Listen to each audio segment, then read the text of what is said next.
following recording is a production of Kicking Out at 2 in conjunction with the Retromania Pro Wrestling Podcast Network and is intended for private use only. For more information, head on over to facebook.com/Kicking Out at 2 or our Twitter handle @Kicking Out 2, along with searching Retromania with a W on any and all podcast platforms available to listen to archive shows such as this and all the great content of the Retromania Pro Wrestling Podcast Network. Evergreen content at your fingertips anytime at your listening pleasure. And with that being said, we thank you for listening and hope you enjoy the show. What's up, everyone? Thank you all for pressing play, downloading, liking, subscribing, rating, and reviewing this podcast here known as Kicking Out at 2. I'm your host, Dave Rosenbluth, and flying solo this week as I'm going to be bringing you a little double dose, if you will, of Survivor Series content. We're going to recap the 1994 Survivor Series event that I just recently watched as of this morning here on Friday, November the 22nd, 2024, as well as I'm going to discuss with you my thoughts on the build-up so far for the upcoming Survivor Series event that's set to take place next weekend in Vancouver, Survivor Series WarGames, Thanksgiving weekend 2024. But before we do all that, let me get you guys up to speed, if you will, over at Retromania on Podbean by searching Retromania with a W. You can find this podcast as well as all the great podcasts from the Retromania Pro Wrestling Podcast Network. You can find Kicking Out at 2, Marking Out the Days, Gaijin Wrestling Radio, Hulkamania is Dead, Origins of Attitude, Cool Truth with AC and the gang, and so much more nostalgic wrestling content at your fingertips. As Kobe would like to say, it's evergreen content. You can listen to it anytime, any place, and it will still hold up. I want to give a shout-out to you guys for hitting the archives as well. You guys have done a hell of a job, going back into our backlog catalog and listening to all the great content. So thank you very much for sticking with us, sticking by us, and being loyal supporters of the Retromania Pro Wrestling Podcast Network. Spoke to Kobe recently, and he's looking to get back into the swing of things and put out some content for the network since Kicking Out at 2 here has been holding down the fort. But looking forward to hearing what Kobe's going to bring down the pike. Like I said, I heard a rumor that Cool Truth and the guys, AC and Cool Truth and the rest of the gang over there, they're looking to maybe get back into the podcasting. I don't know if they're going to cover AEW or not, but I look forward to seeing what they're going to bring to the Retromania Pro Wrestling Podcast Network. So check it out. Retromania, search for the W over on Podbean or any podcast platform provided. Google Play, Apple Podcasts, Spreaker, Stitcher, all content over on all those podcasting platforms. So go check it out. Retromania with a W.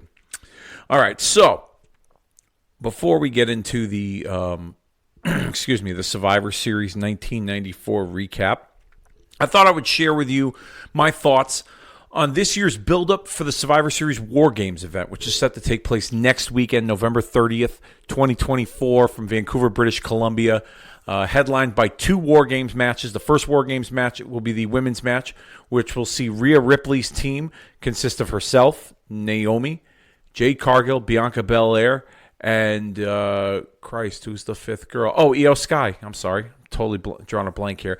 Against Liv Morgan's team of Women's World Champion Liv Morgan, Raquel Rodriguez, Tiffany Stratton, the WWE Women's Champion Nia Jax, and Candice LeRae. Let me be the first to say that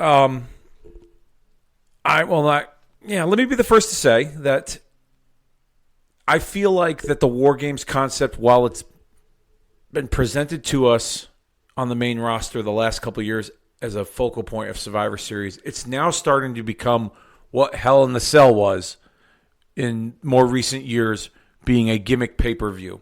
And the Cell match didn't really have a whole lot of meaning. Prior to the Women's WarGame match being announced on last week's episode of Raw, fans were under the impression, based on rumors that they heard, was that Rhea Ripley was injured and she was going to be out for an indefinite period of time. And I felt that if that was the truth, that maybe the Women's WarGames match would take a year off or take some time off. And maybe we would go back to the traditional classic Survivor Series match with women, randoms or women that are involved in storylines paired up together.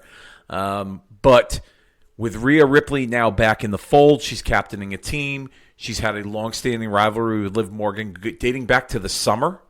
And maybe even going, as if you want to think long-term, this has been a couple of years brewing between the two of them. That it kind of makes sense that they are involved in a WarGames match. Now, I know that recently, in the last month or so on TV, we've seen Nia Jax and Tiffany Stratton involved with Liv and Raquel Rodriguez. Nia and Liv had that Crown Jewel Championship match at the Crown Jewel event just recently.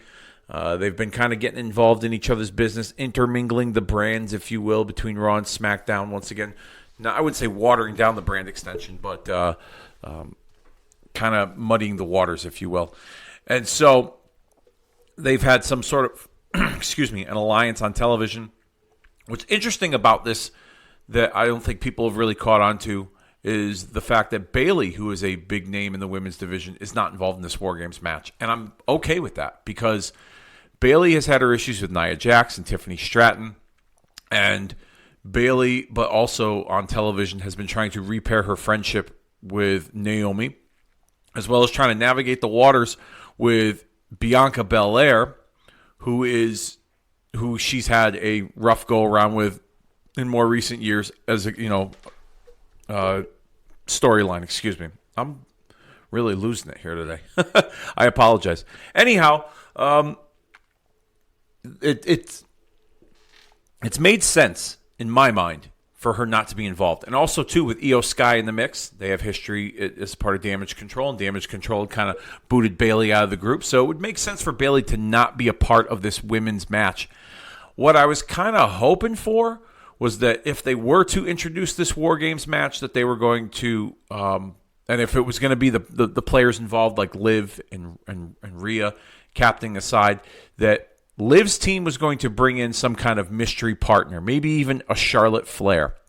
Now, Charlotte Flair's been out for almost a year. She hurt her ACL, and she's been on the shelf for quite some time. But she also has a history with Rhea Ripley, who captains that other team. She's got a history with Io Sky as a part of Damage Control. She has a history with Naomi.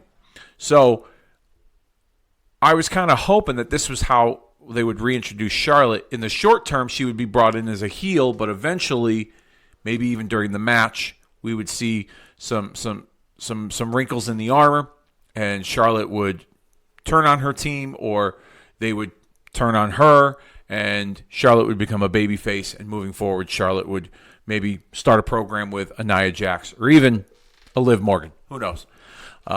But overall, I'm looking forward to the match itself. The women have seemed to have delivered when it comes to the WarGames matches. They've all been very entertaining, and I don't think that anyone in this match would disappoint. You also have to think of the element, too, of the Money in the Bank briefcase, which is being held by Tiffany Stratton. Tiffany Stratton has teased cashing in on Nia Jax, even though they are kind of have an on-screen alliance, as well as she's kind of teased the idea of cashing in that Money in the Bank on Liv Morgan. So would we see a Money in the Bank cash in during the WarGames match itself? I'm sure that we might get a tease for it. Do I think it's going to actually happen? Time will tell with that. But if I were to pick a winner, I would have to go with Rhea Ripley's team coming out victorious. Rhea Ripley's team coming out victorious in the match. Rhea Ripley is a major star in the women's division. She's been kind of holding since the big names like Charlotte and Becky Lynch have been gone. And I think this would be a huge crowning moment for Rhea Ripley winning this WarGames match for her team heading into WrestleMania season, which I'm sure they've got big plans for Rhea Ripley. Now, when it comes to my dilemma with this WarGames, it really is leaned towards the men's side, which as of this recording right now, it's 5-on-4. It's the OG bloodline of Roman Reigns, Jey Uso, Jimmy Uso, and Sami Zayn taking on the new bloodline led by Solo Sikoa, Jacob Fatu, Tonga Loa, Tama Tonga, and the newest member of that team, Bronson Reed. Now, here's where I stand with this dilemma. I think it should have kept the match at 4-on-4 with the family. Sammy being the odd man out because he's not blood, but his strong ties to the group, with his association in the OG bloodline, I think makes sense for him to be involved in it. However, adding Bronson Reed and potentially Seth Rollins, which I'll get into that shortly, I think it's a little too much. I think they're trying to shoehorn in too many moving parts. And I know that Rollins has a history with Reigns. I'm going to get to that in a moment. But I think the Rollins-Bronson-Reed rivalry, I think it's better served to take place on its own and not be in the shadow of this bloodline story. So,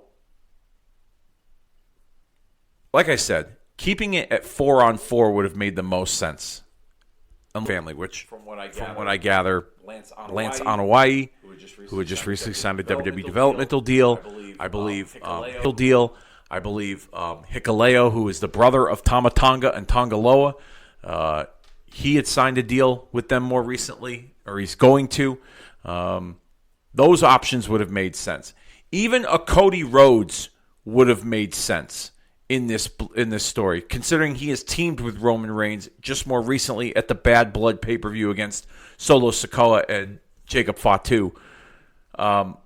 It would also add more talking points to his rivalry with Kevin Owens, which is currently taking place. And as of right now, as of this recording, neither Cody Rhodes nor Kevin Owens are scheduled to be a part of Survivor Series, but I have a feeling that they're going to be on the card in a championship match of some sorts.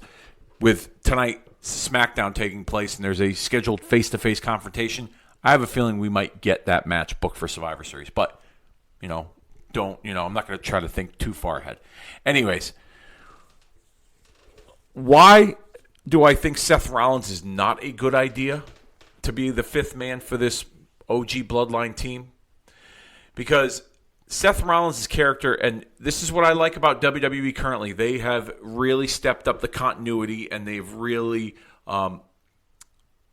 done little things with the character development and little nuances with the characters and certain story plots and twists they have recognized and they have kind of alluded to. Whereas the old management regime would just kind of forget about things like that, and you would put some guys, paired them together or not, and with no rhyme or reason. Rollins' character has said that why would I ever want to team with Roman Reigns after what he has done to me? But here's the twist in all of that.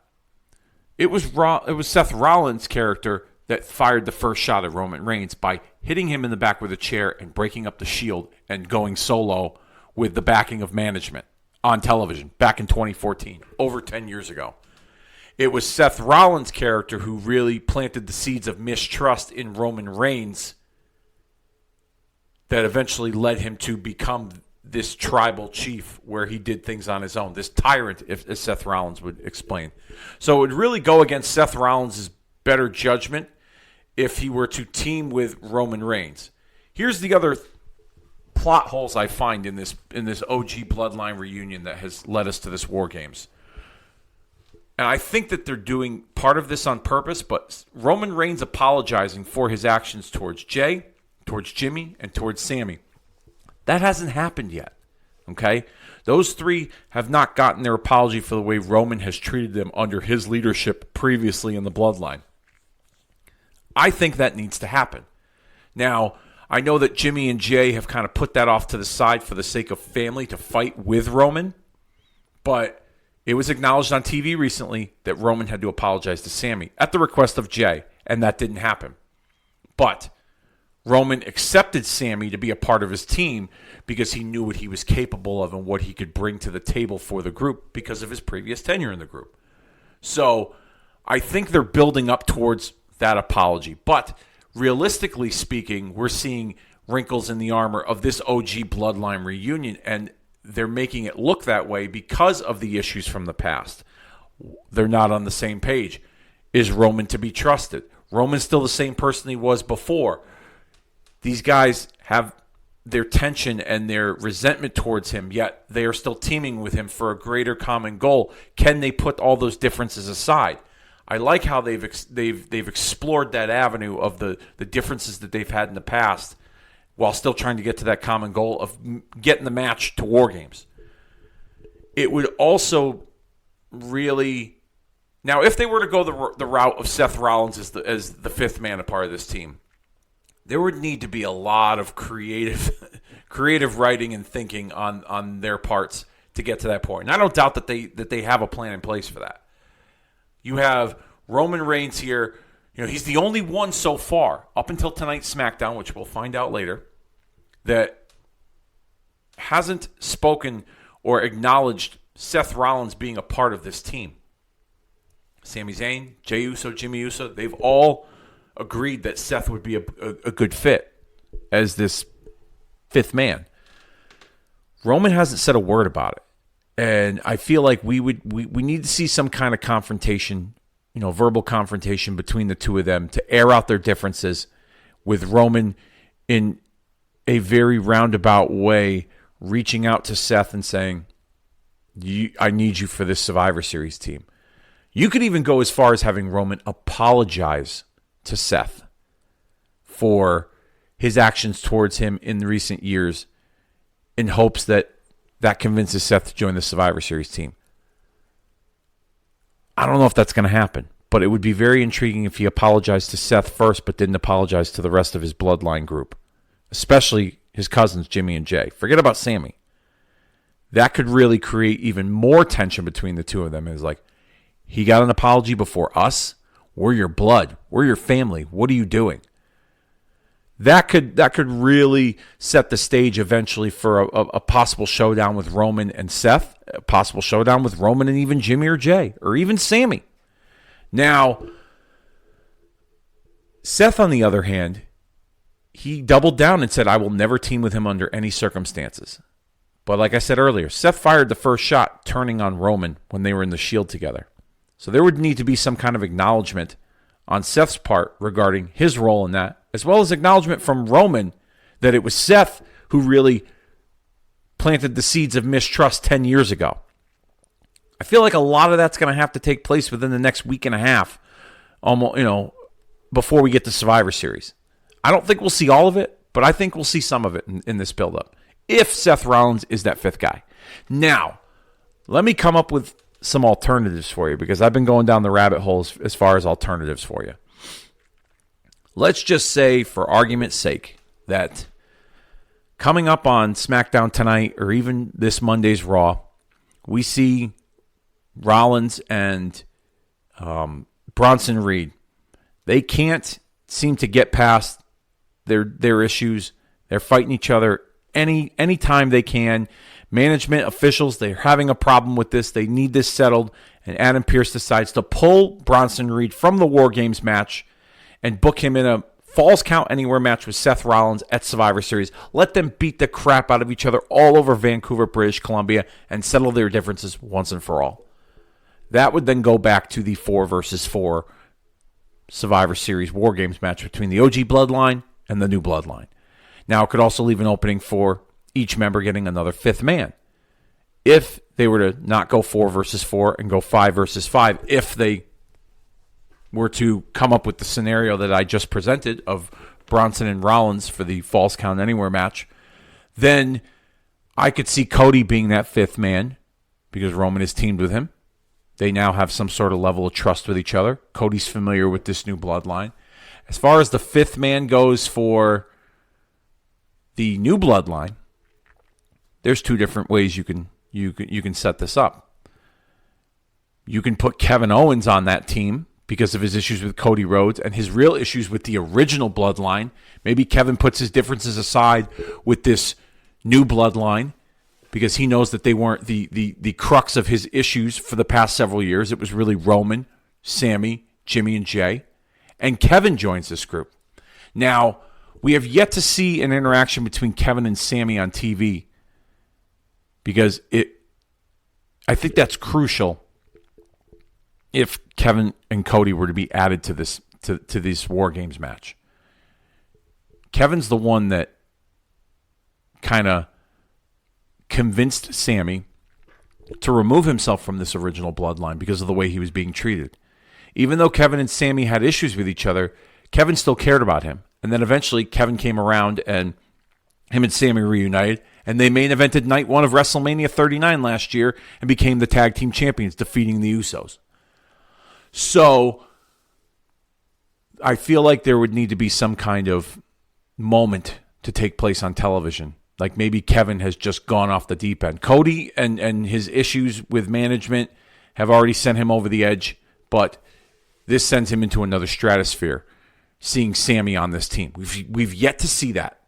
And I think there's a place for that. So you could go that route.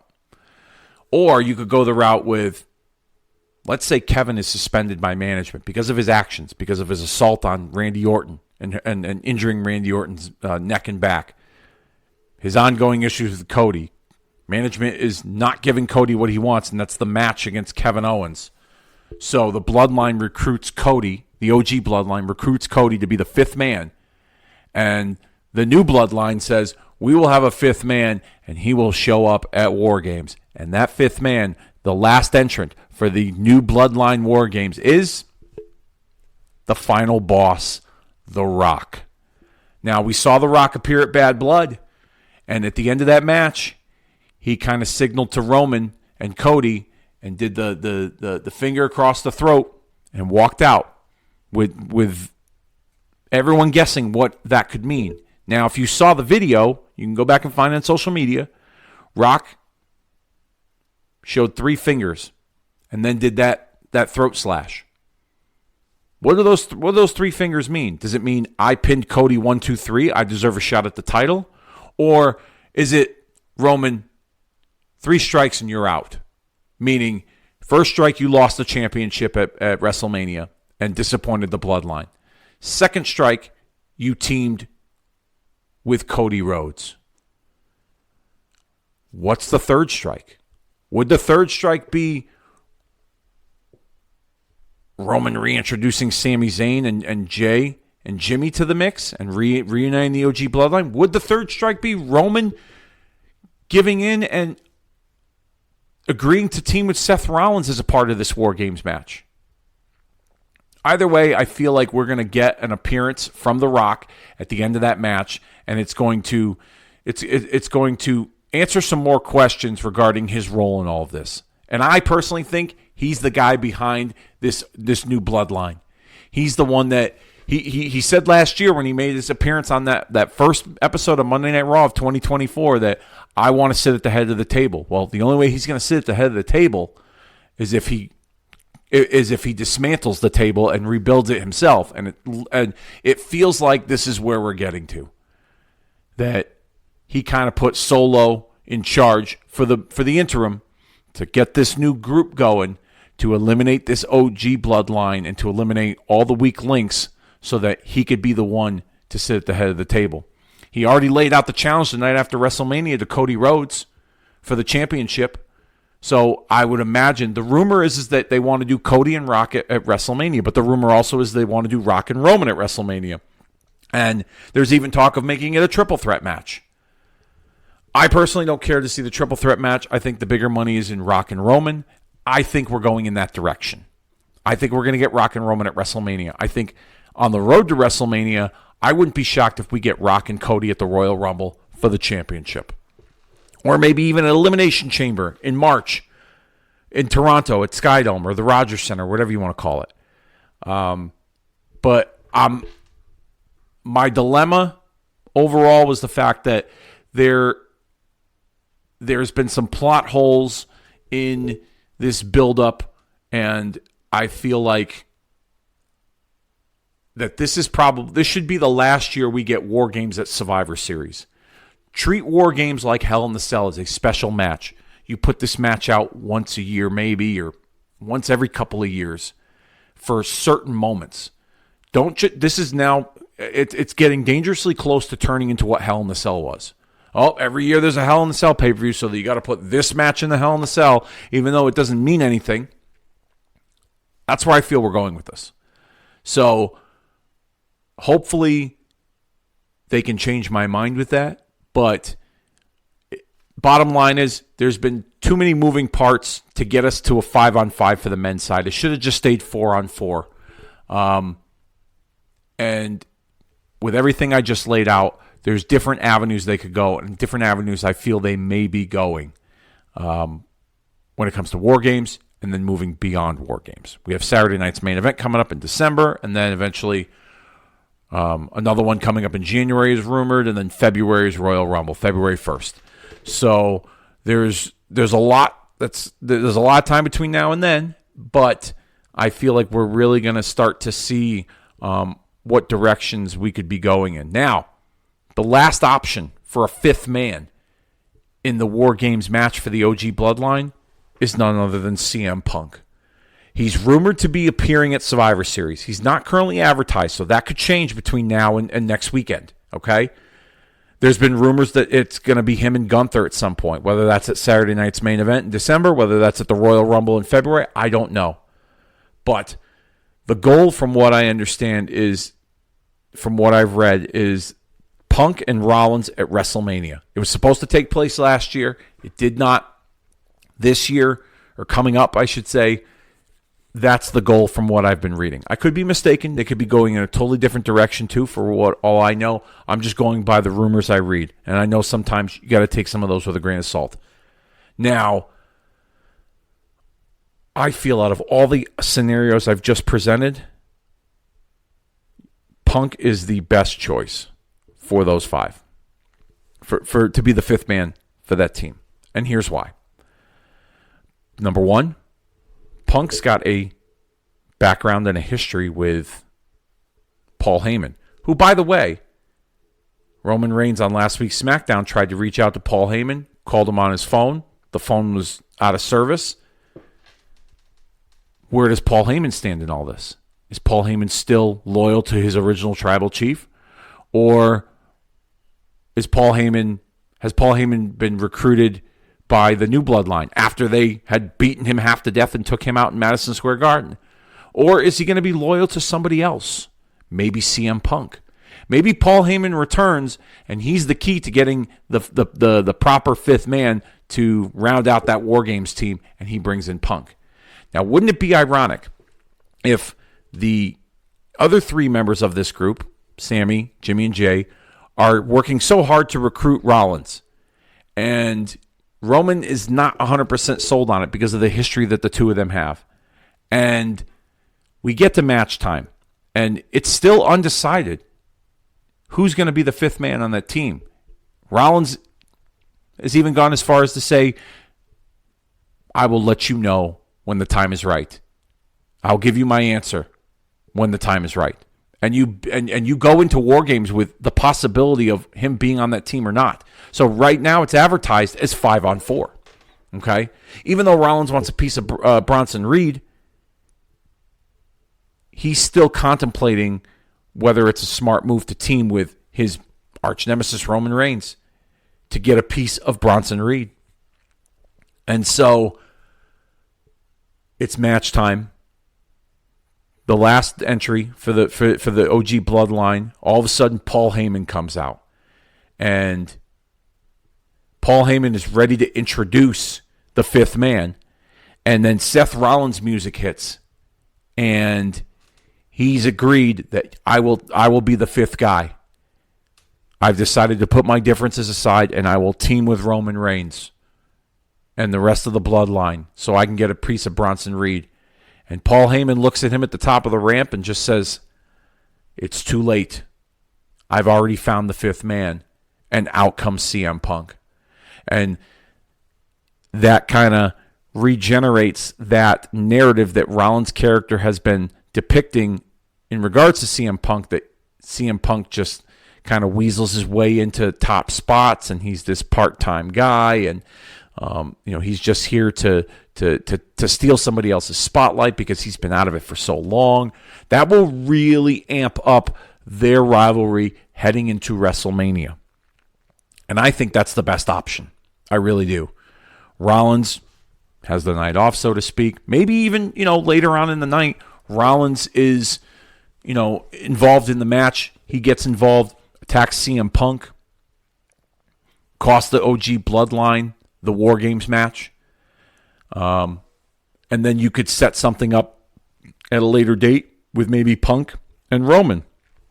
Roman blaming Punk for Rollins' involvement in the match. If it wasn't for Punk being involved, maybe it eventually gets to Heyman leaving the Bloodline for Punk. Maybe this turns Punk heel at some point. So there's a lot of different Easter eggs that are going to be hanging in the basket, if you will, that you could choose from to get us to a certain point. But I think there are plenty of good, reasonable options when it comes to the fifth man for this WarGames match. If I'm going to give you a prediction, I'm going to go with the New Bloodline winning this WarGames match. And I'll even double down and to say I think we're going to see a picturesque combination of Jacob Fatu moonsaulting off the top of the cage, followed by a tsunami off the top of the cage from Bronson Reed onto some poor helpless soul on that original Bloodline group. It will probably be Sammy because he's the one that could probably sell it the most from a dramatic standpoint. Now the rest of the card hasn't taken shape yet. Hopefully, this is wishful thinking on my part, but I'd like to see a traditional Survivor Series elimination match or two. Maybe there's other women on the roster that have been getting some television time. Maybe you put some of those women in a traditional Survivor Series match, get a mixed match of Raw and SmackDown, and maybe even some of the guys as well. I saw somebody put an idea out there on social media of seeing Miz and the Final Testament taking on the Wyatt Six in a 4-on-4 Survivor Series elimination match. That would be kind of cool too. I've been digging Miz's role lately with his association with the group, and he's kind of like another mouthpiece for them. I can get behind Miz phasing himself out of the in-ring action and being a more part-time wrestler and more of a manager. I think he's got the chops for that. And I like this darker twist to his character. He's not this like weasel, pretty boy, Hollywood, reality TV star, cocky heel. You know, he's kind of taken a darker twist with the association with Karrion Kross and Authors of Pain and Scarlett and even Paul Ellering as a part of Final Testament. So I wouldn't be mad against that either. I have a feeling we're probably going to get Cody and Kevin Owens as a part of the Survivor Series card for the title, considering where things have stood between them with the more recent angle with Randy Orton being attacked and injured. I'm looking forward to seeing what they're going to do with that. I would prefer Cody and KO to be kept away from this Bloodline stuff for a little while, but it's kind of left open for their involvement, even if it's in a small bit role. And then the match already booked, Damian Priest challenging Gunther for the World Heavyweight Championship. I definitely am looking forward to that match. They had a great match at SummerSlam, and Priest has really shot up the card since he lost the title at SummerSlam and has become a big player. He's getting bigger pops. He's selling merch. So seeing him in this spot against Gunther, I'm happy for it. I'm all about it, and I have a feeling that they're going to tear the house down in Vancouver. Other matches that could potentially make the card, Sheamus, Braun Breaker, and Ludwig Kaiser. I could see them putting that match on the card, triple threat for the Intercontinental title. I could see an LA Knight match for the United States Championship. Maybe even a tag team title match of some sorts with, Judgment Day and the War Raiders, or even on the SmackDown side, we maybe get a Street Profits, DIY, Motor City Machine Guns tag team championship match. I don't know, but WWE, I think, has done a good job of giving us a little taste of what their PLEs are like, where they limit it to 5-6 matches on the show, and then they kind of load up the Raw and SmackDowns with the big matches for guys that don't make the PLEs. So either way, I look forward to Survivor Series. I think it's going to be a fun show. I'm excited to watch. I'm actually off that day, so I won't be working, so I'll be able to watch the show. It should be a lot of fun. But yeah, that was my dilemma when it came to this year's build for the WarGames matches for Survivor Series between the men and the women. So that's that. Now let's get into what we're here for, the recap, the review, if you will, of Survivor Series 1994. Took place on November the 23rd, 1994, which will hit the 30th anniversary of it tomorrow, November the 23rd, 2024. From the Freeman Coliseum in San Antonio, Texas. The opening video package shows all the different Survivor Series teams discussing their strategy backstage earlier in the day. I like that opening. They were really sticking with the teams of five strive to survive concept, and I kind of miss that. I want that back for Survivor Series, and I think that in a modern day world they can make it work where there's actual stakes involved. Like I've said before, maybe even bring back the grand finale match of Survival, and there's like Royal Rumble implications for the winning survivor or survivors. They get to get their first picks of the Royal Rumble numbers or whatever. Who knows? But anyhow, we get that opening, as well as Vince McMahon and Gorilla Monsoon welcoming us from San Antonio, Texas, dressed like silly cowboys. Yeah, I thought it was pretty silly to see the two of them looking like the locals. But they run down the card of what's to take place as Diesel's music hits to get us ready for the next match, which is our first match.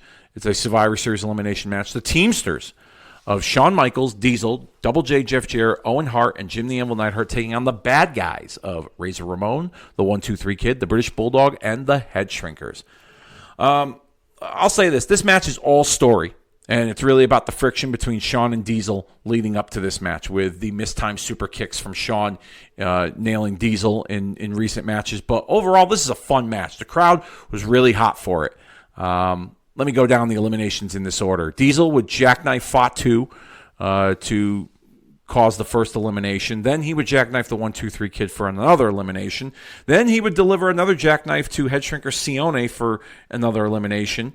So 3 eliminations in like rapid fashion by Diesel. They were really building him up for what's to come, and I'll get to that shortly. On the outside floor. So now it's down to Razor Ramon against the entire opposing team of the Teamsters. You get several hot floor, so now it's down to Razor Ramon against the entire opposing team of the Teamsters. You get several hot near falls with Razor and Diesel. That's got the crowd going crazy. Michaels would finally tag in, and he instructs Diesel to hold Razor up so they can do the super kick spot. But Michaels tunes up the band and misses. He nails Diesel. Now this is the third time this has happened on television. Michaels is pissed. Diesel's fuming as he stalks Michaels while the rest of the team tries to break it up. Diesel continues to chase after Michaels out of the ring with the rest of the team following, trying to resolve the issue. And then the referee counts out the entire team, declares Razor Ramon the sole survivor and the winner of the match.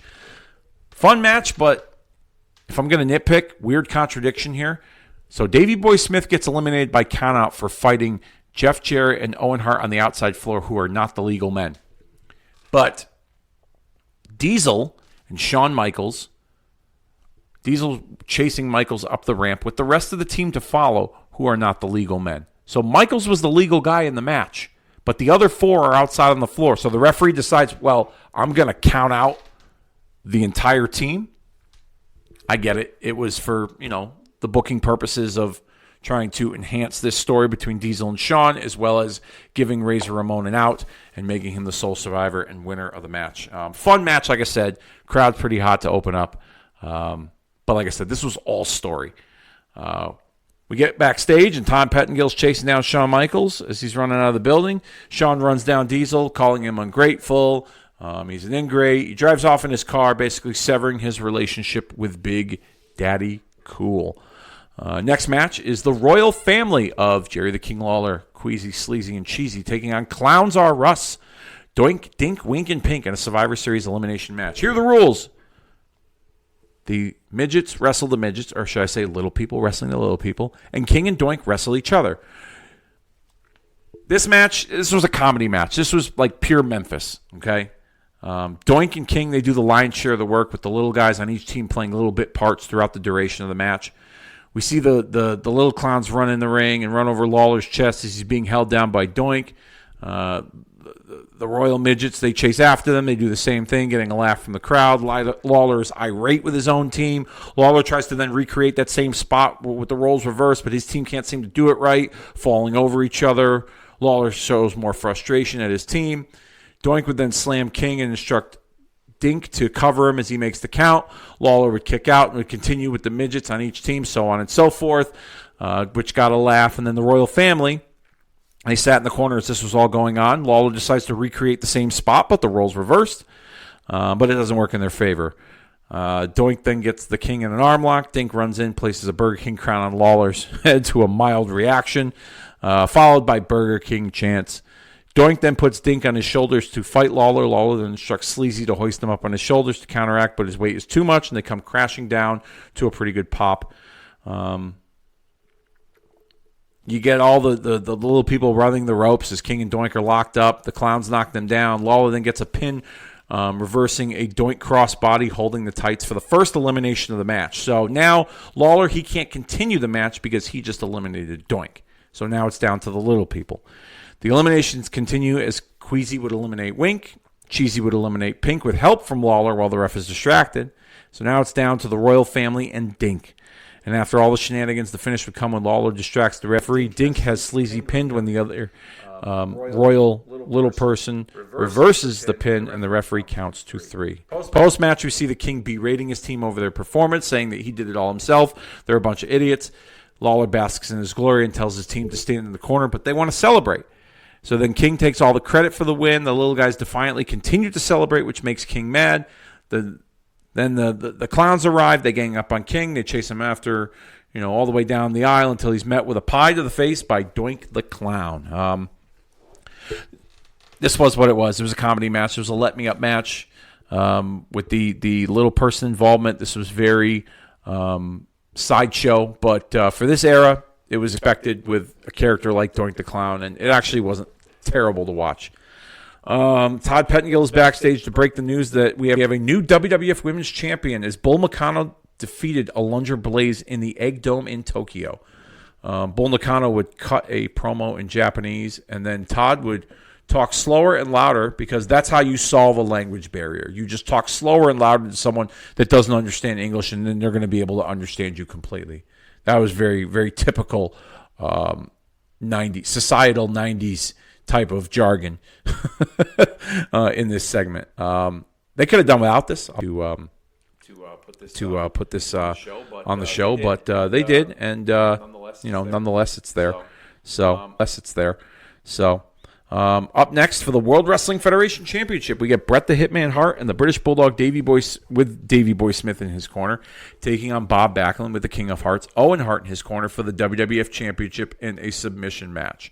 So the object of the match is the only way to win is if your opponent's corner in throws in the towel, signaling that your opponent has given up. This is a callback to when Bob Backlund lost the title to the Iron Sheik with that finish in 1984. This was a very slow-paced match early on with lots of rest holds and submission attempts. We get some camera shots of the cornerman refusing to throw in the towel at times. Some good drama from everyone involved in the match, I will say. The match picks up towards the end when Bret has Backlund the sharpshooter. Owen would run in, but Davey Boy chases him out of the ring. The referee stops Davey as Owen then nails Bret from behind. Davey Boy would then run after Owen, but Owen ducks as Davey Boy is lunged into the steel steps, and he's out cold. And this is where the drama really picks up. Owen would try to revive him, showing concern. Bret is then placed in the crossface chicken wing by Bob Backlund. Bret would try to escape, but Backlund has it locked in the middle of the ring. Owen is shown on split screen, concerned for Bret's well-being. He's apologizing to Bret as Backlund has the hold continuously locked in. Owen is still trying to revive Davey Boy as he now begins to cry. Owen is cheering on Bret, almost appearing to feel bad that he's in this predicament, while Stu and Helen are looking on, concerned for Bret's safety. I guess fuck Davey Boy, right? He's just sitting there out cold. He's fine. He'll get up. It's just a scratch. No big deal, right? It's all about Bret, Vince on commentary, he's kind of buying Owen's concern that like maybe this is the real Owen Hart, while Gorilla Monsoon is, pessimistic and he's questioning Owen's intentions behind this. We see Owen pleading with the referee to stop the match until he looks over at his parents sitting at ringside to intervene. This is when the drama really kicks into high gear. The waterworks ensue as Helen begins to soften her stance with Owen. Stu, he's very steadfast that that he's not dealing with this shit. And Backlund, he's still got the hold on. Now, it's impressive. He had this hold on for about 5 minutes, and I thought that watching this we would eventually see the crowd bore, but they were into it. They were cheering on Bret to get out of this and make a possible comeback. We see Owen begging his parents to help Bret, crying, on his hands and knees begging.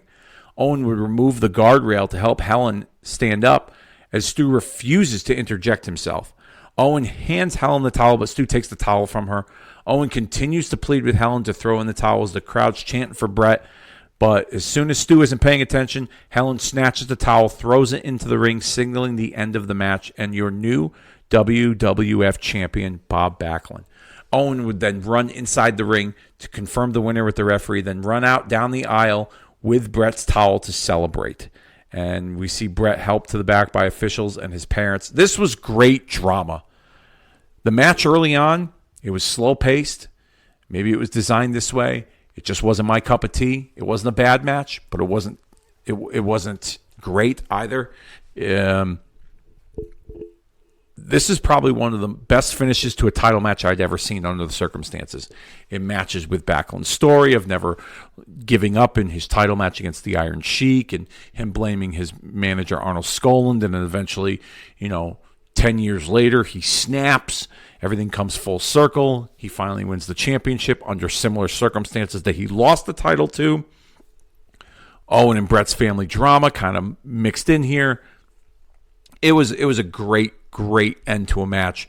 And this is one of the very underrated finishes of all time. Really, with Owen being the weasel, crying, begging his parents, please, I'm sorry that it's gotten to this. I'm sorry that our family is torn up over this. I didn't mean for it to get to this point. Please, you got to help Bret. You got to help him. And what does he do? He lies to his own mother and his father. His father wasn't believing it from the get-go, but Helen, on the other hand, like I said, she was changing her stance on her differences with her son, Owen. And it led to Bret's downfall and him losing the WWF Championship to Bob Backlund. And I thought, like I said, a genius finish. Owen's backstage confirming this was a setup. And basically, calling Bret a loser, saying that Bret is, he's not the champion anymore. He's beneath the King of Hearts, Owen Hart. Mr. Bob Backlund's the champion, and that he had never cared for Bret's well-being. This was all done to help get the title off of Bret, and he accomplished that goal. Vince and Gorilla are at ringside. They're stunned by Owen's actions. They're both feeling betrayed as we head into our next match, which is the $1 Million team of Tatanka, Bam Bam Bigelow, King Kong Bundy, and the heavenly bodies of Dr. Tom Pritchard and Gigolo Jimmy Del Rey, taking on the team of Guts and Glory, Lex Luger, Billy and Bart, the Smoking Guns, Adam Bomb, and Mabel in a classic Survivor Series elimination match. Here are the order of eliminations. Mabel would deliver an impressive second rope crossbody to Dr. Tom for the first elimination, giving them the advantage at 5-4. I didn't see that coming. That was pretty impressive. We then get an interesting sequence with Mabel trying to set up from the top rope with Bigelow, sending him crashing down to the mat. Bigelow then delivers a sunset flip. Bigelow and himself to the outside over the top rope, but Bigelow makes it back in before the 10 count, leading to Mabel being eliminated via a countout. Back in before the 10 count, leading to Mabel being eliminated via a countout, which now evens the odds at 4-4. Bigelow will then deliver a top rope moonsault to eliminate Adam Bomb, and now the $1 Million team is up 4-3. Lex Luger would then eliminate Heavenly Body Gigolo Jimmy Del Rey with a flying forearm to even the sides at 3 apiece. Tatanka, team captain, would then deliver a Samoan drop to Bart Gunn, eliminating him and giving them the advantage at 3-2. King Kong Bundy eliminates Billy Gunn with a running splash into the corner, now giving them a 3-1 advantage. Didn't see this one coming, but Luger would surprise Tatanka with an inside cradle for a quick elimination, shaving it down to a 2-1 lead for the $1 Million team. But immediately following that, King Kong Bundy would enter and deliver a running splash to Luger while he is recovering on the mat to secure the win for the $1 Million team. Your sole survivors, King Kong Bundy and Bam Bam Bigelow. Post-match, we see the $1 Million team continue to beat on Luger. The Smoking Guns and Adam Bomb running in to make the save and clean house of the $1 Million team. The Heavenly Bodies try to run down, but Mabel would stop them in the middle of the aisle, and both teams would separate and disperse. Overall, this was an okay match. I'll say this, all night the crowd been into every match up until that point, and they made that match feel important as well. So this wasn't as good dramatically as the first Survivor Series elimination match with the Teamsters and the bad guys, but it held its own. It was okay. We get Todd Pettengill backstage with Bob Backlund after winning the WWF Championship. Backlund uses a bunch of big words to put down the fans, proclaims that he's going to face anyone as champion. I'll say this. After watching this promo, I gained a newfound appreciation for this like psycho Bob Backlund character in '94. I didn't care for him. I didn't think he fit at that time as a kid. I thought he was out of place in the new generation. But as I get older, at 41 years old, I look at this and I've gained a newfound respect for this variation of the Bob Backlund character. This would eventually lead to Backlund losing the title just a couple of days later to Diesel in Madison Square Garden. So Diesel was built up like this monster. He had 3 quick eliminations in that Survivor Series match. He wasn't pinned. His team was counted out because of the issues with him and Shawn, which eventually led to Bob Backlund calling out anyone, saying he'll face them anytime. Diesel took him up on the opportunity, and that led to Diesel beating Bob Backlund in, I believe, 8 seconds in Madison Square Garden a few days later to become the WWF champion. Now, I didn't order this pay-per-view live as a kid. This took place on Thanksgiving Eve, November the 23rd, the night before Thanksgiving. And when I watched that weekend's WWF programming, I think it was Superstars or Action Zone or Mania, I forget which one of them, but there was so much to absorb because you had Diesel and Shawn Michaels pretty much severing their on-screen relationship, Bob Backlund winning the WWF Championship in controversial fashion thanks to Owen Hart, and then Bob Backlund losing the WWF title days later to Big Daddy Cool Diesel. I honestly did not see Diesel as the guy to dethrone Bob Backlund at 11 years old. I was kind of hoping that Bret would get that shot back. And so watching that at 11 years old on weekend programming, trying to absorb all that, eventually that's where I became a Diesel fan. That's where I was behind Diesel. I'm not going to say I could relate to him, but at 11 years old, I was one of the tallest kids in my class. I was, I was so Diesel standing at 7 feet tall. I used to play basketball a lot, and people were like, "Oh my God, you're so tall! You're so tall!" And there was probably about 1 or 2 kids more taller than me in my class in middle school. But I was growing my hair out long at the time, and I kind of had it slicked back like Diesel did. And he was just I became a Diesel / Kevin Nash fan was right after he won the title, and I was like, okay, I can get behind this. I can dig this. I can get behind this. I can dig this. And I will say it's a callback to how impressed I was at his performance in the Rumble match earlier that year, where he just mowed through like 8 guys in a row. And I remember watching that with friends and kind of thinking to myself that there was going to be more with Diesel in a more meaningful role down the line. And eventually that's what it led to, and him becoming the WWF champion. So just thought I would share that little nugget there for you as we head into our main event of the evening. It is the casket match with The Undertaker taking on Yokozuna with Chuck Norris, the Walker, Texas Ranger, as the special enforcer. That's right, the Chuck Norris, the actor Chuck Norris, who at the time was the star of the Walker, Texas Ranger television show. Norris got a pretty big pop coming out to the ring.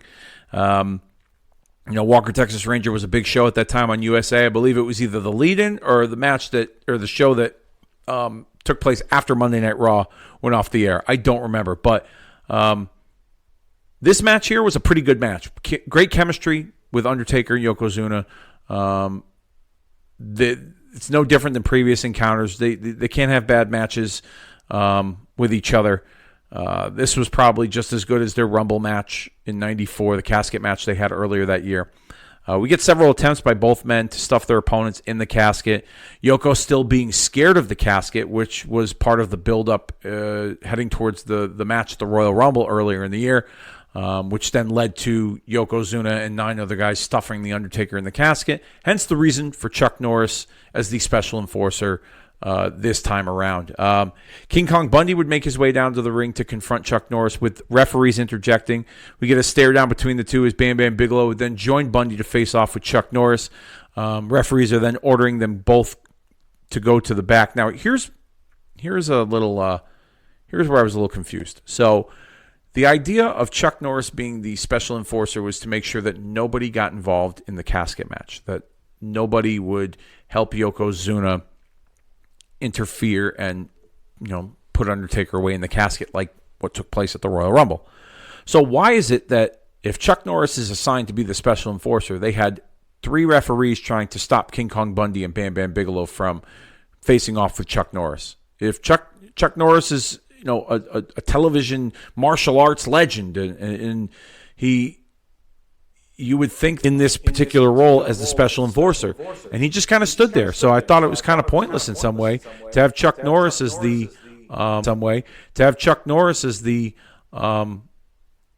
special enforcer. I mean, he's the goddamn Walker Texas Ranger. He don't need any backup from any WWF referees. I thought that was a little strange. But maybe Norris didn't want to do a whole lot of physicality stuff, and they were trying to protect Bundy and Bigelow because they're big guys, and they just thought, well, maybe this time around we'll kind of meet in the middle, and Chuck doesn't need to get too physical while we're protecting the image of Bundy and Bigelow being these big guys. I don't know, but I just thought it was rather strange. Then out of nowhere, Erwin R. Shyster from the $1 Million Corporation enters the ring from the crowd, attacks The Undertaker, and puts him in the casket. Yoko would then attempt to close the casket shut, but Taker comes alive and grabs Yoko by the throat as Double J Jeff Jarrett shows up to confront Chuck Norris, but he's met with a thrust kick to the chest by Norris to a big pop. Now that's strange, right? So you get these referees here. Now I'm gonna call bullshit on this, okay? You get these referees here. They stopped King Kong Bundy and Bam Bam Bigelow, 2 of the biggest guys in the WWF at that time, from getting in a physical confrontation of Chuck Norris.